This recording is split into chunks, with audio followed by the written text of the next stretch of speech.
Bonjour à tous. Dans cette vidéo, je vais vous expliquer comment dresser le tableau de signes d'un produit. Nous allons ici dresser le tableau de signes de l'expression moins 5x plus 2, facteur de 2x moins 4. Bien. La première étape consiste à chercher quelles sont les valeurs de x qui annulent ce produit. Alors, la première étape consiste à résoudre l'équation moins 5x plus 2, facteur de 2x moins 4, égale à 0. Il s'agit ici d'une équation produit nul. Donc je vous rappelle la règle du produit nul. Que dit-elle?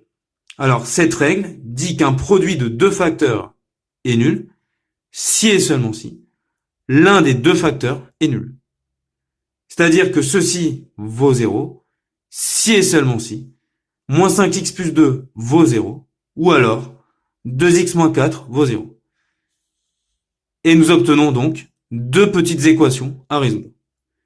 Alors, la première équation donne une première solution qui est 0,4 et la deuxième équation donne une deuxième solution qui est 2. Voilà.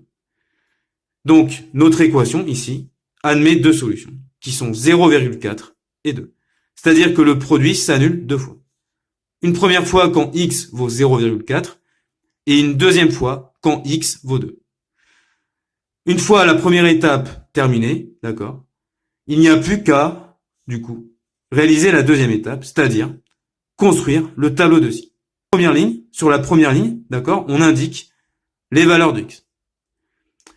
Sur la deuxième ligne, on va indiquer le signe du premier facteur, qui est moins 5x plus 2. Le premier facteur, c'est moins 5x plus 2. Sur la troisième ligne, nous allons indiquer le signe du deuxième facteur, 2x moins 4. Et enfin, sur la dernière ligne, nous allons indiquer le signe du produit. Moins 5x plus 2, facteur de 2x moins 4. Alors, il faut comprendre que le signe du produit va dépendre à la fois du signe du premier facteur et également du signe du deuxième facteur. Alors, maintenant, revenons à la première ligne. Alors, sur la première ligne, d'accord, on doit toujours indiquer là où les valeurs qui annulent le produit. Donc ici, notre produit, il s'annule deux fois. Ok? Il s'annule quand x vaut 0,4 et quand x vaut 2. Donc là, on va indiquer ici deux valeurs qui sont 0,4 et 2. Bien. Maintenant, à partir de ces deux valeurs-là, nous allons du coup tracer deux traits verticaux. Maintenant, nous allons indiquer deux choses. Nous allons d'abord indiquer les zéros et une fois que ce sera fait, nous allons du coup indiquer les signes. D'accord? C'est-à-dire les plus et les moins. Donc nous allons d'abord indiquer les zéros. Commençons par le premier facteur. Moins 5x plus 2. Quand est-ce qu'il s'annule, ce premier facteur? Moins 5x plus 2 s'annule quand x vaut 0,4. Donc là, on va indiquer ici un 0. Au niveau de 0,4, on indique un 0. Puisque ce facteur-là s'annule quand x vaut 0,4. Maintenant, 2x moins 4, c'est-à-dire le deuxième facteur.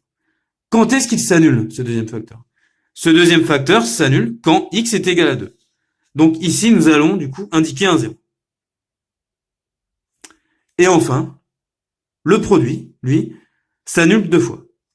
Une première fois quand x vaut 0,4 et une deuxième fois quand x est égal à 2.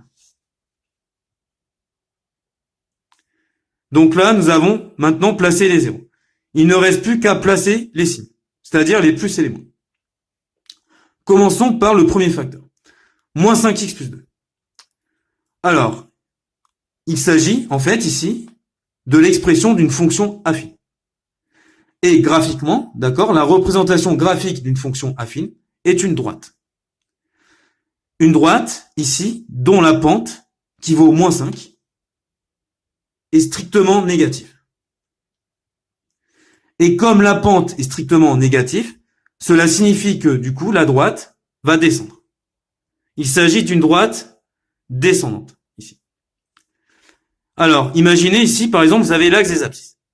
Ça veut donc dire que la droite va d'abord se trouver au-dessus de l'axe des abscisses, puis couper l'axe des abscisses, et enfin passer en dessous de l'axe des abscisses.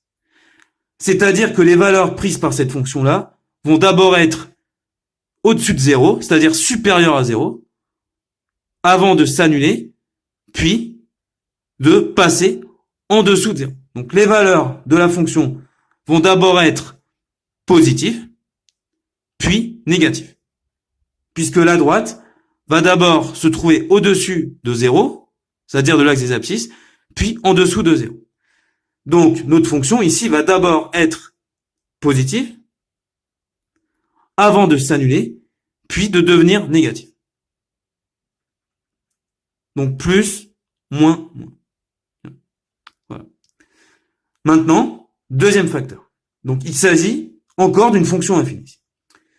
Et du coup, la pente de la droite représentative, ici, est positive, puisque la pente vaut 2. C'est-à-dire que là, il va s'agir d'une droite montante, ici. Donc, ça veut dire quoi ici? Ça veut dire que la droite va d'abord se situer en dessous de l'axe des abscisses, ok? Ensuite, elle va couper l'axe des abscisses, puis, une fois que ce sera fait, elle va passer au-dessus de l'axe des abscisses, ok?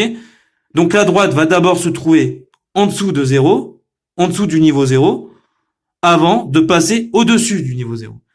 C'est-à-dire que les valeurs prises par la fonction vont d'abord être inférieures à 0, c'est-à-dire négatives, puis positives.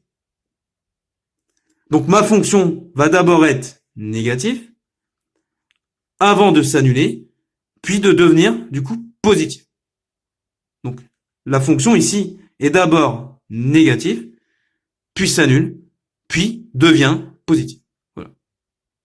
Pour la dernière ligne, c'est très rapide, c'est très simple. Pourquoi? Alors là, ici, on multiplie les deux facteurs. On multiplie ça par ça. Il n'y a plus qu'à appliquer la règle des signes que vous avez apprise au collège. Plus par moins, ça fait moins, ok? Un positif par un négatif, ça donne un négatif, ok? Moins par moins, ça fait plus. Et enfin, moins par plus, ça fait moins. Voilà. Donc, conclusion. Notre produit est d'abord négatif, jusqu'à 0,4, ok? Ensuite, entre 0,4 et 2, notre produit devient positif. Et après 2, à partir de 2, d'accord, notre produit devient à nouveau négatif. Voilà. Voilà pour cette vidéo. J'espère qu'elle vous aura aidé.